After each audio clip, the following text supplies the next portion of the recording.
those who were fighting with Mazi Nnamdi Kanu then, some of them who knows me very well in Finland, I didn't know that these were actually just a political pressure group. Like now you can see the difference between freedom fighting movement and the political pressure group. Political pressure group, they are, and Mazi Nnamdi Kanu was fronting himself as a leader of the indigenous people of Biafra, hoping that the people following him are actually following him for the same purpose. But today, you can see that God have exposed them. You can see that they are now romancing Nigeria. You can see that those things they were accusing me of is actually what they are doing. You can see that today they are telling you how Nigeria is a sovereign state and all that. They are recognizing Nigeria sovereign state. You can, so these are the things that, I'm a little bit deviating because these are just something connected. So what I have to tell you is that when I made that statement, I did not consider Finland 5 years of war with Russia. I remember that that's a different thing. Remember that Finland, 5 years, it was 5 years of war. It was not actually 5 years of agitation. So it's a different thing. So if we would begin to calculate Finland, independence move, it dated back to 18 something, okay? Like the other day, I tried to explain the fight for independence. One thing you should know is that before Finland got independent, they have some kind of autonomy. That's what people don't know. They actually had some kind of autonomy. They have some kind of autonomy that they were able to check how they can govern themselves. And that's exactly what we have actually replicated so far by creating the de facto government. And Nigeria don't know what we are doing. And we can see how it has worked. We have also tested it by the exile government. Finland did not have exile government, like we are having now, even though other countries have exile government and all that. So it is something that just, is just a divine statement I made. And I'm following that statement, the December, this declaration, so many people don't know how this declaration is going to happen and what we expect to, how we are going to move very fast after that. But maybe when they will be watching the program live, and then the rain will begin to fall. Because the program alone, I don't want to say what we're going to do, but believe me, I believe you're going to be here in Finland. You are going to have yes, I'm going to be there live and direct. You're going to have a special task. You're going to have a special task, in the meeting. Yes, sir. I will tell you when you come. So because I want this particular one to be captured. It's going to give a shock wave. Well, what you're going to see when you come to Finland. I don't want to say it here so that, but let it be like that. So yes, 5 years is 5 years and 5 years is this year. It's actually ending this December. So this December, after the declaration, we move to the phase 2 of the liberation of Biafra, which is fighting to recognize Biafra government and at the same time, delegitimizing Nigeria. With the authority given to us by the Biafra people, over 50 million voted already. You can't ignore that. Nobody in this world will ignore the number of votes we have gained from the self-referendum. It is already in Wikipedia, approved by Wikipedia. You can never ignore it. The more they try to look down on what we are doing, the more we get validity and legitimacy from the outside world. You're going to see it happening. So when they were telling you, nobody's supervising it, where is the UN? What is happening today? Are the think tank not reporting it? Are the, many institution, policy-making institution in the world not reporting the Biafra self-referendum? They don't know what is coming. Just watch and see. We have outsmarted Nigeria, and there is nothing that will make Nigeria not to break up. And I'm leading this breakup of Nigeria. Thank you.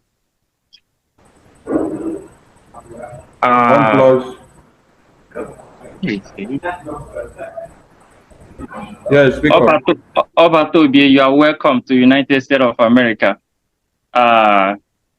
We greatly appreciate the effort you are making in trying to make sure that we have our freedom. Sorry, I am not in the house, in the Massachusetts house. This is Prince CK calling from United States of America. But I still have to join because I know what we are doing that is very, very important. I just have a question to ask. This question is this. What do you think, Obatobie, could be the intention of Nigerian government trying to limit Biafrans as a Southeast, even when they know that Biafra is beyond Southeast? Because by their action, and if you look at, just like you said, a lot of things they are doing, which indirectly they are telling us that they have recognized that Biafrans are going. By everything they are doing, they are trying to remove Southeast in it. And they know that Southeast, Biafra is far beyond Southeast. What do you think would be their intention, sir? Their intention is just as stupid as them. That is exactly what there is no intention. You know, the point is that it is even good they are doing it. You know, they think that the Biafra we are fighting is the Biafra of when they created the 6th geopolitical zone. First of all, the 6th geopolitical zone was a fraud. Nobody voted for it. So they don't know where we are coming. You know, one thing is that, you know, Nigeria is looking, they don't look beyond their nose in this whole thing we are doing. They are looking at our faces. They're looking at Zuuu failed. They're looking at Biafra failed. You know, in the 60s, they're looking at the 3 million children that died. So they were, you know, they are still taking us for a joke. And I like it because, you know, if they had taken me very seriously when Mazen Andikaro was kidnapped, you know, maybe, who knows? But, you know, so I like the fact that they enjoy my dancing, enjoy my, you know, my laughing and making all those content creators they call me. I like it. So let us continue to take us as a joke, like this is just for Southeast. Well, I will not say much, but the promise I'm making to the Biafra people and to them is that we have a map, okay? We have a well-defined map of Biafra, undisputed. So we are not just fighting for Biafra on the basis of the 6th geopolitical. So it's a fraud. It was not the agreement of the entire people. So we have our history. So we are going back to 1914. That's where we are going. So it's not the 6th geopolitical zone of yesterday or Basanjo yesterday. No. So we have a map. I will not allow these people to continue to change the demography for their own interest. So we have a map, and that's where we are. And the reason why they are already giving us the Southeast like they are doing is because of the activities, which is somehow limited to the part of the Southeast. But I'm telling you, after December, we will shock them. Just watch and see. Okay. Thank you so much, Mr. Prime Minister. And I want to appreciate the good work you are doing. And we believe God will help us to achieve our country. Thank you so much. Sir, Luma, over to you. Yeah, greetings, my fellow Biafrans, and all protocols observed. Welcome, His Excellency Mazen Simon Ekpa to the United States. Running out of time to go to work. That is why I just put up my hand for me to make my updates. So without wasting much of your time, yes. My update goes like this. Nonyem Omilikwe 250 Ejema. I hope utmost success. Start over again.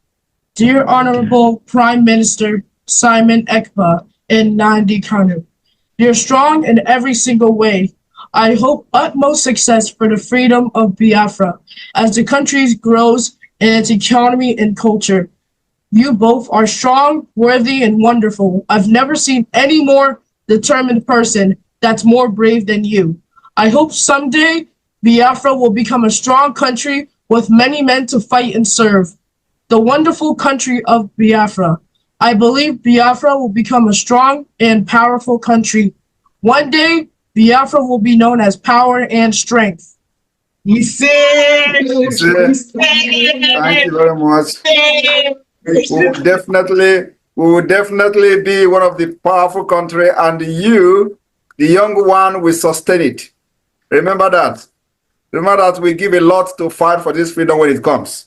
And you must do everything to protect this freedom and sustain the prestige that we are building today. You must understand that. Very, very important. The young ones must make sure that they understand the importance of freedom. Yes, Mr. Thank you. Thank you. That's a beautiful poem. We're proud of you, children. Thank you.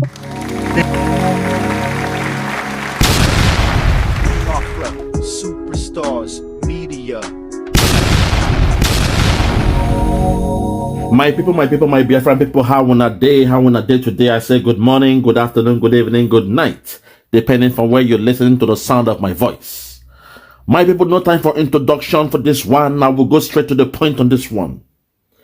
Thanks to our Prime Minister for showing us this video, reminding us about the history, reminding us about those who were there in the Biafra. All right, wonderful people. Welcome back to this wonderful channel where we'll bring you back-to-back update and information. Is early Sunday morning for you. Let's go down directly to the information of the day. Today is the 22nd of December 2024 as it is hot. But I so unfortunate that information will come early this morning will be Sunday. Too good. But I go still drop on. Gunmen kill two police operatives in fresh attack in Nigeria southeast. According to a report by Premium Times, gunmen have killed two police operatives in Okigwe local government area of Imo State, located in Nigeria southeast. The attack, which has further heightened concern over insecurity in the region, occurred around 6 a.m. at Umuolome Junction along Okigwe-Umuahia Expressway. Premium Times gathered that the assailants, numbering about 25, ambushed the police patrol team and opened fire, leaving two officers dead on the spot. A police pickup truck used by the operatives was also set ablaze during the attack, making yet another brazen assault on security personnel in the area. Eyewitnesses' account suggests that the attackers approached in a coordinated manner, catching the officers off guard. The motive behind the attack remains unclear, but such incidents are often linked to separatist agitation and criminal activities that have plunged the southeast in recent years. The Imo State Police Command has yet to issue an official statement regarding the incident, and no group has claimed responsibility for the attack. Authorities have, however, intensified efforts to apprehend the perpetrators. A senior police officer who spoke anonymously described the incident as tragic and deeply concerned, emphasizing the urgent need to address the rising waves of violence against security forces. This latest assault adds to a series of targeted attacks on police formation and personnel in the southeast, raising questions about the effectiveness of current strategies to combat insecurity in the region, as communities in Imo State and beyond grapple with the growing instability. Residents are calling for decisive action to restore peace and protect lives. All right, this is happening live in Okigwe Road. Meanwhile, these police officers usually put checking points everywhere you go, especially in the southeast. It is one checking point or the other, and I'm wondering why this whole checking point have not been able to curb the insecurity that have been ravaging the environment. But one thing about this checking point is that whenever you go there, you will see the cars that are passing. The hands of the drivers usually come out from the window, and the hands of the police of the army usually go into the window. And when the hands of the drivers are coming out, it comes out with a paper. And when the hands of the police or the army are going up, it goes up to collect the paper. I don't know what that paper is called. If you know what the paper that these people are collecting from the driver is called, you can put it on the comment section. Make you no go be saying I'm go to talk everything. You can talk your own because you na fellow citizen. Na man you be, na woman you be. Talk your own, make I talk my own. If you be driver, will they follow us on this channel? Tell us that hand where the driver they bring out with pepper to they give police, and the hand where police they collect the pepper, waiting the inside make we know. Because me I no be driver, now the driver them go talk better. All right, in Okija, it has become a tragic day in Okija yesterday, where a lot of people were stampeded because they were going to collect rice from Obi Jackson Foundation. Obi Jackson is a son of Okija soil who decided to do good for his community. But as a result of that, because of the population, a lot of people came out to collect that rice because as it is, hunger day for the nation. How good, Bodo. From counting, I would have posted the video here, but I don't know how it's going to be for this our YouTube community. Some things are not allowed here, and we are trying to keep this community as safe as possible and abide by the rules and regulation, the terms and conditions that guard this community. If not, I would have posted that video here for you to see it. As it be, one information just dropped from my table. Now, they say Donald Trump has returned to the White House and he has threatened Nigerian banks. All right, let's look at that information as they go. The former U.S. President Donald Trump's proposed tax reform and tariff are raising concern about their potential impact on Nigerian bank sector and foreign direct investment (FDE). A recent report highlights the risks associated with Donald Trump's plan to slash the U.S. corporate tax rate from 21 to 15%. In the 2017 Tax Cuts and Jobs Act, a signature policy of Trump's presidency, saw U.S. firms repatriate $777 billion, leading to a sharp decline in Nigeria FDI from 4.65 billion in 2017 to 2.27 billion in 2018. All right. One question I have is, why is it that any decision made by all these foreign governments usually affect the Nigerian government? I say wow, because the government we are running here is a kind of government. Should I call it a servant government? Back to the information. A lot of people have lost their life, in Okija, because they want to collect rice from Obi Jackson Foundation. Some bad talks don't they enter. A lot of people are saying how we end dog wig, how we end dog wig, okay, here the mother jack collect rice and dog wig go. Oh, say Taylor. But any civilized person and Onyabanamari here knows that even in some churches, it happened in the adoration the other time. Everyone was a stampede in the adoration. It has been happening in a lot of places where there is stampede. Even it has happened in a lot of churches where we have stampede. And this time it's Obi Jackson. And the other day it happened either in Ondo or Osun State, where the former wife of Oni of Ife organized a Christmas party for the children. According to them, the expectant was about 5,000 children, but they had an overflow that resulted to the inflow of 7,000 or more children, and 20 or more were stampede. The same thing happened the other day, I think yesterday, in Anambra State, where a lot of people, this one are not children, they were elderly people counting. I counted not less than 10 or 15 bodies.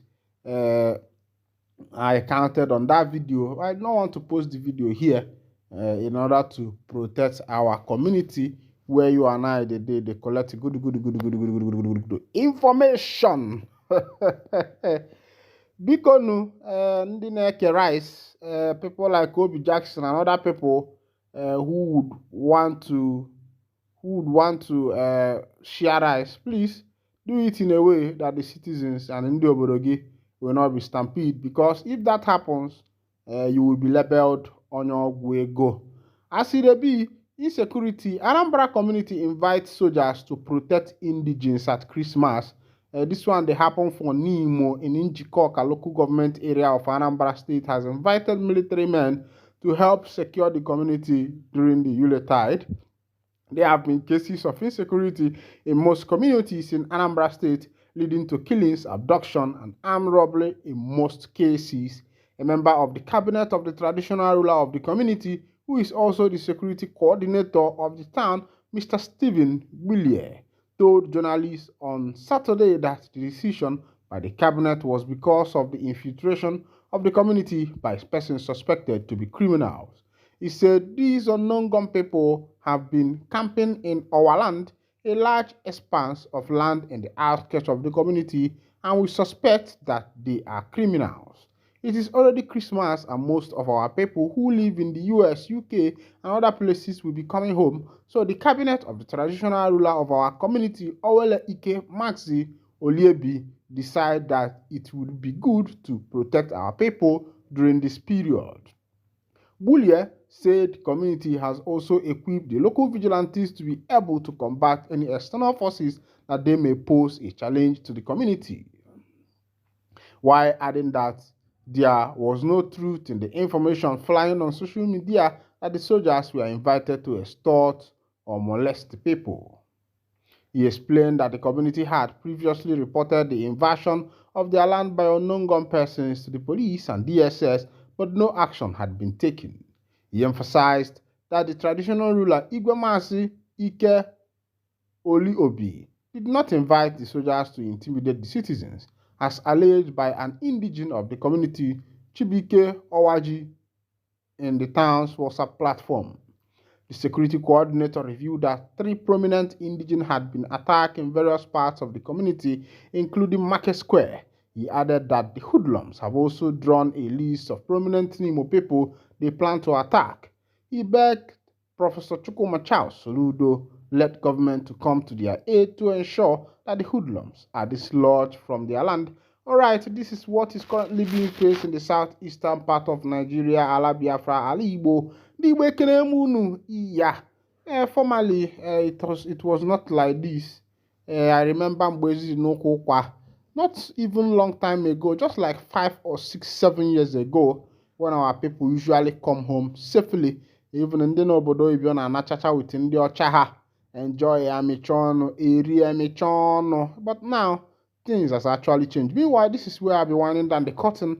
And if this is your first time of joining us, kindly go ahead, subscribe, like, and comment, share. Also, remember to all your notification buttons so that whenever our news is dropping, you'll be the first to collect it. Thank you for listening. God bless you. To play, but in the end, my predominant occupation is to see that the situation is confined to the dustbin of history as quickly as possible by increasing the participation of our royal fathers, our town unions, our churches, etc., and have a whole of society approach to the issue. Most miscreants are known within the various communities. Well, like I was just saying, injustice, real or imagined, bring contempt, protest, agitation, and a general feeling of let it all burn. But that only comes when you feel discontented from what you wish to burn down. Of course, I do not condone such actions, but there are indeed genuine concerns that have not been addressed. And over time, these concerns began to find expression in anger as a result of frustration. To answer your questions, it's a complicated situation, and that is why we must bring this conversation within a context. For instance, Nnamdi Kanu was not just detained, IPOB wasn't formed today. By today's realities, the government, Kanu, and IPOB are variables in the crisis we face in the southeast today. So, yes, his detention and subsequent protests for his release have given an opportunity for mischief makers, be they common criminals or actors from other segments of the society, to take advantage and pursue their own goals to the detriment of all. A clear understanding of this fact must guide us in finding a lasting solution. All right, this is what is coming from Odumegwu Ojukwu's son. This is what is coming from Odumegwu Ojukwu's son. Ojukwu Jr. Well, I have been expecting this from him for a long time, even though a lot of people expected much from Bianca Ojukwu because of the offices he occupied. First, he was ambassador, now a minister, and as it is, she's a woman, and of course, you know that a woman is someone you married from another family and brought into that family. If the person somehow, carries the characters of the husband, is somehow a kind of coaching. Maybe the husband coached the person into doing that. But there is a difference between the person's child and the person's wife. And I have been expecting that Mazi Ojukwu's son would have become someone better, someone greater than the father in pursuit of the freedom of his people. But unfortunately, those baton has been passed to others. The person was, at the time, it was Rike, and secondly, it was Mazi Nnamdi Kanu, and now Simon Ekpa, and also Ngozi Orabueze. Well, as it is, if you look at what is happening, ndị be anyị nwere okwu a na-ekwu n'Igbo asị ka akwụọ mmiri n'oge mgbe ọ nọ n'obu ọkpa tupu o lue n'ikpere, ka agba ọsọ mmiri na a na-ama ọkwa mmiri maka gịnị? Maka ozuzie, maka ozuzie, maka ozuzie. That's it, my people. But ihe emebigo. The governors in the southeastern part of Nigeria allowed this issue to get to this point, even the government, because everybody was doing Obasaram. I get this song where they sing, I don't care, Owelo onyo metu bembo, I don't care, Owonyo metu berenambo. If he never touch you, you no go know. But as it is now, the insecurity is touching everybody. Ya will not touch again. Ya touch a member of your organization. Ya will not touch a member of your organization. Ya touch a member of your church. Ya will not touch a member of your church. Ya touch your worker. Ya can not touch your worker. Yeah, mega affect. Because Eddie clear sit at home, it practically affects everybody in the southeastern part of Nigeria. That is just it. That's how it has been. So, I think it's high time. The other day, the governor of Anambra State, Professor Charles Soludo, made a comment. He said that Mazi Nnamdi Kanu's release might not be able to put an end to the insecurity in the southeastern part of Nigeria. One thing about the governors in Southeast is about drawing conclusion. They just come up, draw conclusion without making effort first. Meanwhile, Kanu in the DSS detention said, free me, and all these things will stop at one time. But nobody paid attention because somehow the governors are using him as a political dog, because they know that whenever you mention the name of Nnamdi Kanu, Ndi Igbo must vote for you. Whenever you say, I want to release Nnamdi Kanu, Igbo people must listen to you. Whenever you bring up the case of Nnamdi Kanu, they must pay attention. And they found advantage in that, and they have been using that advantage since 2021 to date. It did not even start today, it started since 2017. The kind of crowd that Nnamdi Kanu is carrying is that if you come out in any state, whether Abia State, whether Anambra State, whether Ebonyi State, whether Enugu State, to say, I want to become the governor, the citizens there will gladly give in the governorship, even though we know that elections in this country is not free and fair. They say the election should be free and fair. It's not free and fair. It is it's just buying. It's money buying. Meanwhile, this is where everyone is. Thank you for listening. God bless you.